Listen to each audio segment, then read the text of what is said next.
E falando a respeito de novos lavajatismos, Marcelo Marcengo grava mais um vídeo a respeito do caso Reinaldo Azevedo antes da ida dele para o Metrópolis. Vamos lá.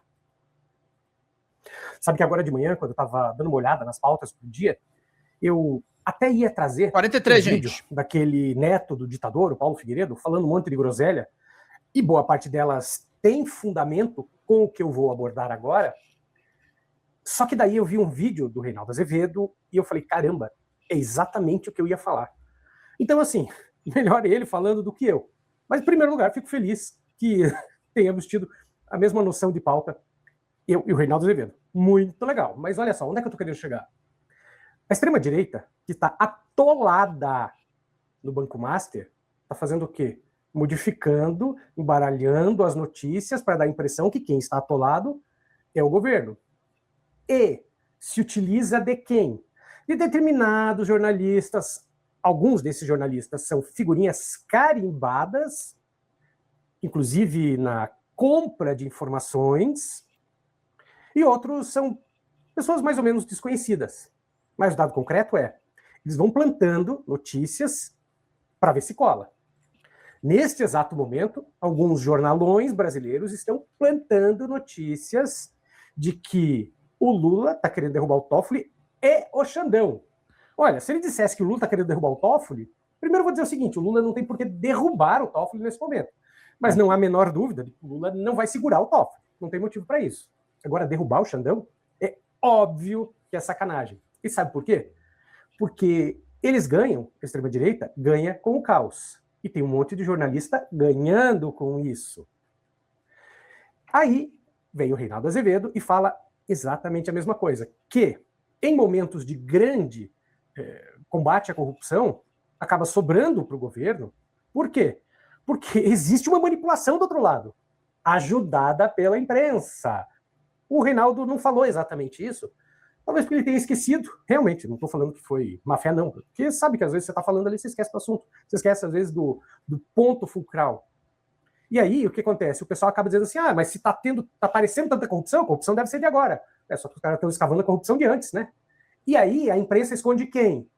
Campos Neto, a galera toda do Bolsonaro que estava nas orgias do Vorcaro, só tinha ministro do Bolsonaro nas orgias do Vorcaro, e ninguém do Lula. Só que quem fala isso, ninguém. Dá uma olhada no que o Reinaldo Azevedo falou. E vamos ficar de olho, gente. Esse ano vai ser complicado. Vamos a alguns temas que já fazem a semana começar bastante animadinha. Não é? Há uma matéria na Folha indicando que pessoas da base do governo estariam um pouco preocupadas porque percebem que essa coisa toda do Banco Master também está respingando negativamente no governo, embora o Lula tenha se colocado francamente favorável à investigação, embora a liquidação tenha sido comandada pelo Gabriel Galípolo, presidente do Banco Central, que conta com o apreço do Lula, com uma forte influência, o que foi dito em todo canto, do ministro da Fazenda, Fernando Haddad, mas ainda assim estaria acontecendo esse troço aí. Eu não tenho pesquisa indicando isso. Agora, se acontecer, não é surpresa. Basta a gente olhar para a história. Campanhas fortemente centradas no combate à corrupção, historicamente, colaboram com o discurso de direita e de extrema-direita. Quer dizer que então não pode combater a corrupção se não ajuda a direita? Que besteira, não foi isso que eu disse. Eu estou falando que a história mostra. 1954, Mar de Lama, Carlos Lacerda, contra Getúlio Vargas. 1964, o movimento foi contra o comunismo e o outro pilar era contra a corrupção. 2013 começa com não gostamos de nada disso que está aí. Inicialmente tinha bastante gente de esquerda, extrema esquerda na rua, não tardou para a direita tomar conta do troço. 2014 vem Lava Jato, e aí vem impeachment, e aí vem Bolsonaro. Então eu preciso saber como se colocar nesse debate. É claro que é preciso combater a corrupção. Agora, como é que se coloca nesse debate? Esse é o ponto. Isso vale, por exemplo, para a violência também. A violência que assusta mais as pessoas, que deixa com medo de sair à rua, não pode usar o celular, que latrocínio, enfim, violência mesmo, escancarada. Combater isso é trabalho dos governos estaduais. E, no entanto, quando se pega, Quem é que tem que dar uma resposta? Tem que ser o governo federal. Por que assim? Porque, historicamente, a direita e a extrema-direita sabem manipular esse discurso. E sabem dar uma versão mais compreensível, embora errada, com alguma frequência. Então, no caso da violência, o exercício do medo, pura e simplesmente, daí as medidas que eles querem, todas elas, né, muito agressivas e tal. E no caso da corrupção, o ódio a tudo isso que está aí.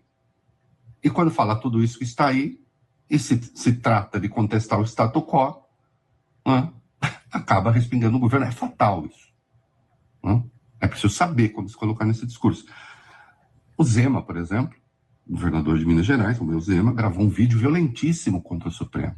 Cita explicitamente os ministros Dias Toffoli e Alexandre de Moraes, mas, na verdade, é uma porrada em toda a justiça, como se nós estivéssemos sendo governados pelo Mar de Lama, aquele lá de 54, Carlos Lacerda. Isso é um clássico. Desembargador Eustáquio de Castro, do TJ do Distrito Federal, cassou uma decisão da primeira instância que ordenava que o senador Flávio Bolsonaro tirasse uma postagem do ar que chama o PT de Partido dos Traficantes, ainda a ver com a operação que eu vi no Rio de Janeiro. Ele diz que não vê urgência em conceder uma liminar, né, que há uma ameaça à liberdade de expressão. Vejam vocês, a decisão ainda será avaliada pelos seus pares, mas é claro que nós estamos aí diante de um conceito absolutamente distorcido, vênia máxima, do que é liberdade de expressão. A liberdade de expressão não pode ser liberdade para cometer crime. Ou acusar um ente, acusar alguém de ser criminoso, agora é só uma questão de, é a minha opinião e pronto. Acho que não pode ser assim.